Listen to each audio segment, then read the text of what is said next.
Selamat pagi Bapak Ibu, Saudara sekalian yang diberkati Tuhan Yesus. Salam damai sejahtera dari Tuhan kita Yesus Kristus kepada Bapak Ibu Saudara sekalian.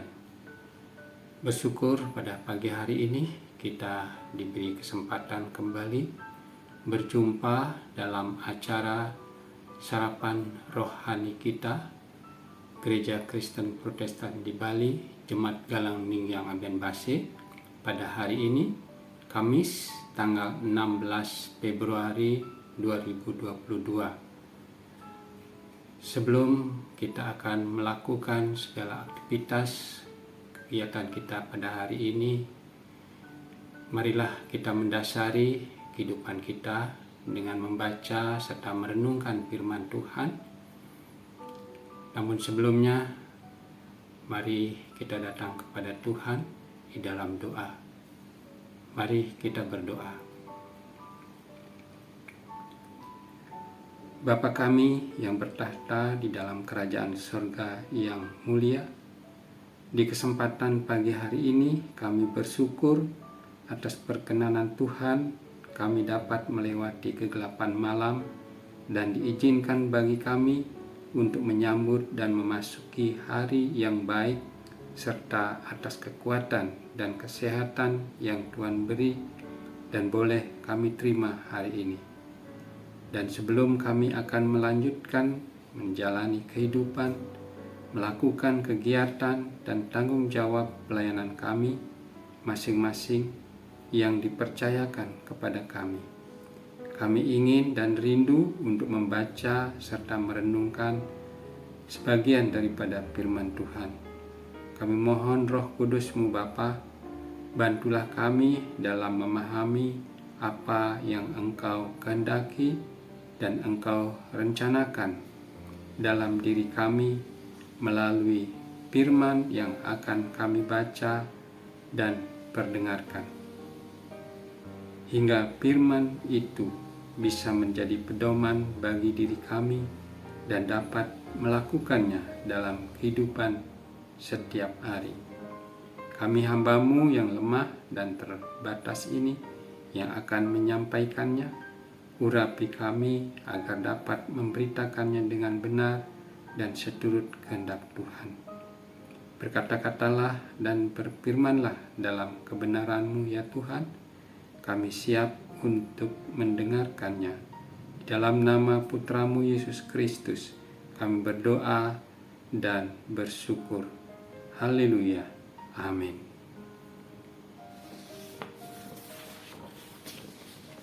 Bapak Ibu, Saudara terkasih di dalam Tuhan Yesus, bacaan firman Tuhan pada hari ini terambil dalam dua bacaan, yaitu dalam kitab Yunus pasal 2 ayat 2 dan Injil Lukas pasal 12 ayat 7. Demikian bunyi firman Tuhan. Dalam kesusahanku aku berseru kepada Tuhan dan Ia menjawab aku. Bacaan yang kedua, Yesus berkata, bahkan rambut kepalamu pun terhitung semuanya.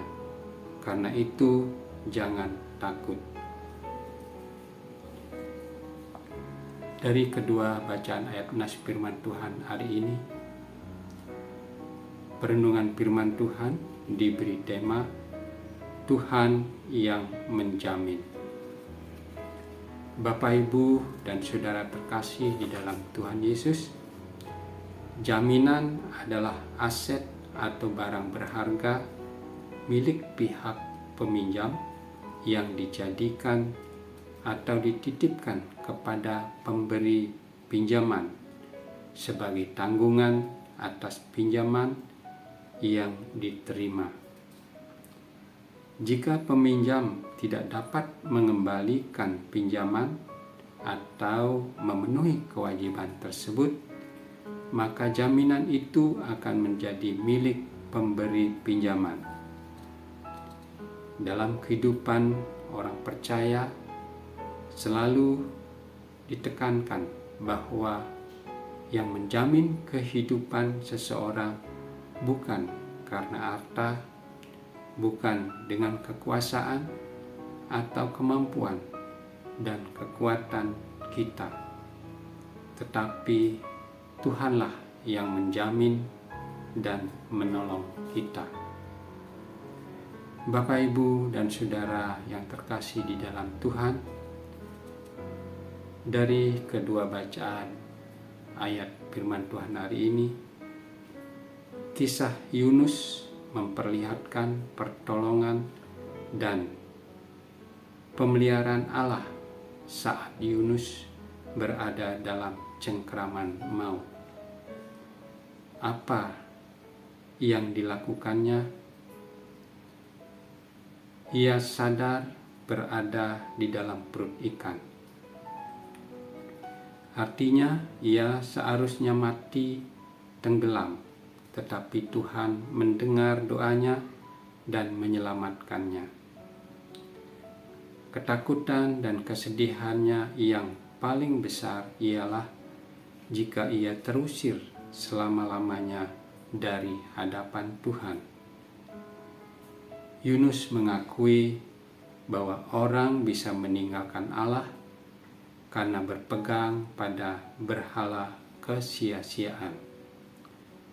Namun di detik-detik akhir hidupnya itu muncullah kesadaran bahwa keselamatan adalah dari Tuhan. Maka Yunus beroleh kekuatan baru untuk bangkit dan berseru kepadanya, yaitu kepada Tuhan. Sekalipun tubuhnya masih terbelenggu di dalam perut ikan, tetapi jiwanya terbebas. Dalam iman, dalam pengharapan dan kasih itulah Yunus pun merasakan keajaiban pertolongan Tuhan.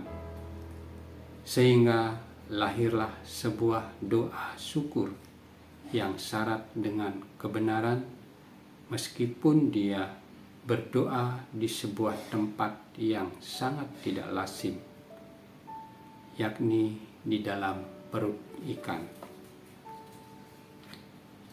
Pertama, doanya diawali dengan sebuah pernyataan bahwa Tuhan telah menolongnya. Kedua, muncul ungkapan pribadi Yunus yang menyatakan bagaimana Tuhan menyelamatkannya dari ombak yang siap menguburnya di dasar laut. Ketiga, Yunus menjelaskan tentang mengapa Tuhan menolongnya. Doa Yunus keluar dari hati yang penuh penyesalan.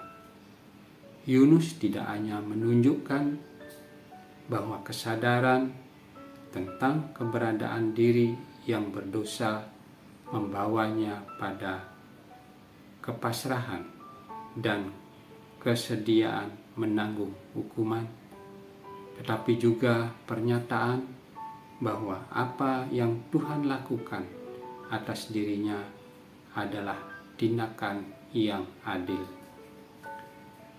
Bapak, Ibu, dan Saudara yang terkasih di dalam Tuhan Yesus, ada 3 kebenaran dari doa Yunus yang tidak hanya untuk diingat, tetapi juga menjadikannya bagian sikap hidup kita, yaitu pertama, ingat bahwa Tuhanlah yang telah menolong kita, bukan apa yang ada pada diri kita. Dalam segala kesusahan, datanglah kepada Tuhan. Seperti ayat dalam Matius pasal 6 ayat 33, carilah dahulu kerajaan Allah dan kebenarannya, maka semuanya itu akan ditambahkan kepadamu. Kedua, ingatlah bagaimana Ia telah menolong kita. Dia menarik kita dari dosa dengan cara menyerahkan nyawanya sendiri untuk kita. Seperti Yunus, kita pun siap dikubur dalam kesusahan dan dosa kita. Namun, tangan Tuhan telah mengangkat kita keluar. 3. Ingatlah mengapa Tuhan menolong kita. Tuhan tidak pernah terpaksa menolong kita. Ia menolong karena Ia mengasihi kita.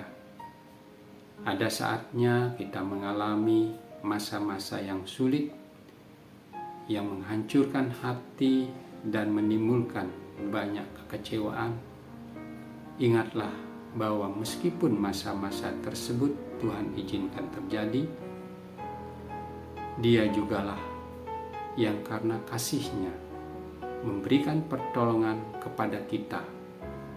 Tuhan menjawab doa ketika kita memohon kepada-Nya. Bapak, Ibu, dan Saudara yang diberkati Tuhan, mungkin saat ini kita sedang berada dalam kondisi yang begitu buruk. Kekuatan dosa membelenggu kita, hidup terasa porak-poranda, dan kekuatan pun seakan-akan sirna. Lalu, apa yang masih tersisa dalam diri kita sebagai anak Allah? Janganlah putus asa. Berpalinglah kepada-Nya. Kita sepatutnya berseru kepada Allah dan memohon pertolongan dengan penuh penyerahan diri kepada-Nya. Dia pasti menjamin dan menolong kita. Ketika kita mengangkat tangan, itulah saatnya Allah turun tangan. Amin. Mari kita menutup renungan kita pada pagi hari ini. Mari kita berdoa. Terima kasih Tuhan Yesus atas kesempatan yang telah Engkau berikan kepada kami, hingga kami boleh mendengarkan sebagian dari firman-Mu hari ini. Bimbing kami selalu Tuhan. Kami memerlukan-Mu dalam setiap langkah kehidupan kami. Kiranya kasih-Mu selalu mengalir melalui diri kami, dan bantulah kami supaya kami bisa menjadi pewarta kasih-Mu kepada sesama kami, sehingga sesama kami bisa merasakan berkat dan kasih karunia-Mu. Dalam nama Tuhan Yesus kami berdoa dan bersyukur. Haleluya. Amin. Demikian perenungan kita pada hari ini, Bapak Ibu. Selamat beraktivitas, selamat berkarya. Tuhan Yesus menyertai dan memberkati kita semua. Shalom.